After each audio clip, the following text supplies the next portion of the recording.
C'est quoi la nouvelle internationale qui vous a le plus marqué en 2025? Pour moi, c'est clairement le cessez-le-feu à Gaza et les tarifs de Donald Trump qui ont été imposés à plusieurs pays à travers la planète. Je me suis tournée vers mon collègue Mathieu qui, lui, couvre l'actualité internationale pour savoir c'était quoi ces grands moments de 2025. Salut Mathieu! Salut Jasmine! Mathieu, qu'est-ce qui t'a marqué en 2025?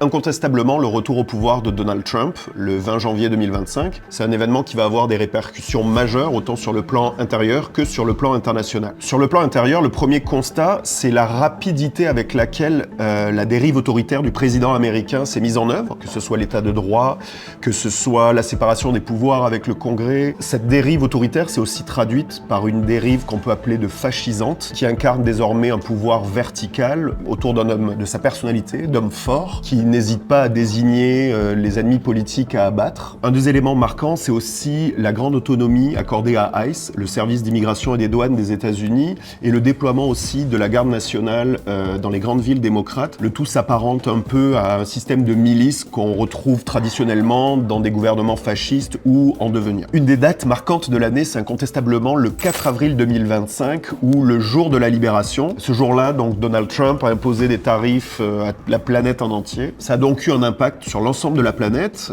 en forçant les pays à se replier un peu sur eux-mêmes et à revoir leur système de production. Une autre date marquante de cette année, c'est le 10 octobre avec le cessez-le-feu à Gaza. C'est une nouvelle qui a suscité beaucoup d'espoir avec la libération des otages, mais aussi la restitution des dépouilles de soldats morts en captivité. Mais depuis, le bilan est assez maigre. Les intentions du gouvernement Netanyahou ne sont pas claires. Selon les observateurs, il y aurait 400 civils qui seraient morts depuis l'instauration du cessez-le-feu, et surtout, la population de Gaza continue de vivre dans des conditions extrêmement difficiles. Parmi les nouvelles marquantes, il y a aussi ce que certains observateurs ont qualifié de flop de la COP30. L'accord final a échoué à définir une feuille de route claire de sortie des énergies fossiles et à mettre en place des mesures contre la déforestation. L'échec de la COP30 vient confirmer un enseignement majeur de l'année 2025. C'est un peu la fin des ambitions climatiques, où la plupart des pays industrialisés ont décidé de dépenser leur argent plutôt en défense qu'en environnement. C'est peut-être la bonne nouvelle de cette année 2025, les manifestations de la génération Z dans plusieurs pays du sud global. Au Népal, au Maroc, à Madagascar, les jeunes n'ont pas hésité à descendre dans la rue pour demander plus d'égalité, un meilleur financement des services publics, d'éducation. Ils veulent surtout des changements sociaux majeurs et n'hésitent pas à demander des changements de régime. Certes, dans certains pays, comme à Madagascar, c'est l'armée qui a repris le pouvoir, mais ces manifestations de Gen Z ont montré qu'un réveil démocratique était encore possible et que surtout, la nouvelle génération était loin d'être endormie. Merci Mathieu!